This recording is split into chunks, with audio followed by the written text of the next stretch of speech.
Trump के tariff के खिलाफ जुटने लगे हैं दुनिया भर की ताकतें। ब्राजील के राष्ट्रपति लूला डी सिल्वा ने पीएम मोदी से फोन पर बातचीत की। भारत के साथ व्यापारिक संबंधों को मजबूत करने पर जताया जोर। लूला डी सिल्वा ने कहा, ट्रंप से बात नहीं करेंगे। रूस को लेकर ट्रंप की धमकी के बीच मॉस्को में पुतिन से मिले एनएसए अजीत डोवल। इसी साल भारत का दौरा कर सकते हैं रूस के राष्ट्रपति। डोवल बोले, रूस के साथ बेहद खास रिश्ता, सुरक्षा और आर्थिक सहयोग दोनों के बीच द्विपक्षीय बातचीत। रूसी राष्ट्रपति पुतिन से मुलाकात की खबरों पर ट्रंप का बयान। ट्रंप बोले, यूक्रेन युद्ध पर पुतिन को दी गई 10 दिन की डेडलाइन खत्म। ज़ेलेंस्की से मिलने से पहले मुझसे मिले राष्ट्रपति पुतिन। समय से पहले हो सकता है मानसून सत्र का समापन। सूत्रों के हवाले से खबर है 12 अगस्त को हो सकता है सत्र का आखिरी दिन। स्पोर्ट्स बिल पास कराने के बाद सत्र के समाप्त कर सकती है सरकार। राहुल गांधी ने प्रेस कॉन्फ्रेंस में चुनाव आयोग पर लगाए गंभीर आरोप। राहुल गांधी ने कहा, वोट चोरी से बदले गए कई जगह नतीजे। महाराष्ट्र में बनाए गए 40 लाख से ज्यादा संदिग्ध वोटर। चुनाव आयोग ने राहुल गांधी से मांगा हलफनामा। बीजेपी बोली, जहां हारते हैं वहीं आरोप लगाते हैं राहुल गांधी। कनाडा में कॉमेडियन कपिल शर्मा के कैफे पर फिर से हमला हुआ है। सोशल मीडिया पर पोस्ट डालकर बिश्नोई ढिल्लो गैंग ने हमले की जिम्मेदारी ली। कहा, अब भी नहीं सुधरे तो हालात गंभीर होंगे। मुंबई पुलिस और सुरक्षा एजेंसियां खबरों की जांच में जुटी।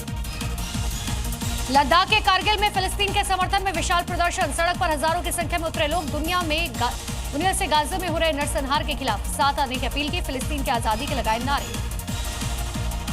स्वामी प्रसाद मौर्य की मुश्किलें बढ़ गई हैं। विवादित टिप्पणी पर कोर्ट का एक्शन, मुकदमा दर्ज करने का मिला आदेश। खराब मौसम की वजह से बद्रीनाथ केदारनाथ हेमकुंड साहिब की यात्रा फिलहाल रोकी गई है। पीपल कोटी के पास बद्रीनाथ हाईवे का 30 मीटर का हिस्सा बह गया। यमुनोत्री के लिए सिर्फ छोटी गाड़ियों का रास्ता खुला। उत्तराखंड के धराली में आपदा के बाद दिखा तबाही का मंजर। चारों तरफ नजर आया बिखरा हुआ मलबा। अब तक कई लोग लापता, तलाश जारी है। वैशाली में बाढ़ का कहर देखा गया। तकरीबन 250 परिवार प्रभावित, पलायन करने को मजबूर है लोग। एसडीएम ने बाढ़ प्रभावित इलाकों का जायजा लिया।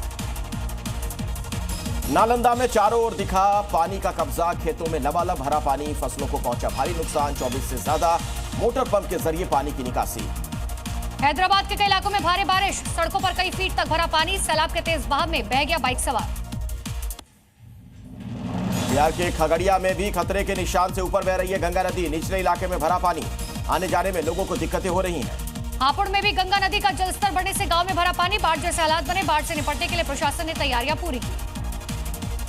ग्रेटर नोएडा में करोड़ों की जमीन का करवाया गया कब्जा मुक्त। प्रशासन ने अवैध निर्माण को ध्वस्त कर दिया है। यूपी के बहराइच में अवैध निर्माण पर गर्जा बुलडोजर। अतिक्रमण को किया गया जमींदोज। पुलिस बल रहा तैनात। यूपी के सीतापुर में अवैध तरीके से रह रहे 211 लोगों को नोटिस दिया गया। 7 दिनों के अंदर घर खाली करने का आदेश दिए गए हैं। यूपी के मुरादाबाद में लकड़ी की फैक्ट्री में लगी भीषण आग। लोगों में मचा हड़कंप। दमकल की गाड़ी ने 2 घंटे के बाद आग पर काबू पाया।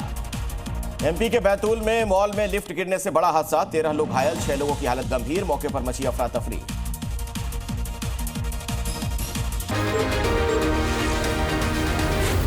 Zee News.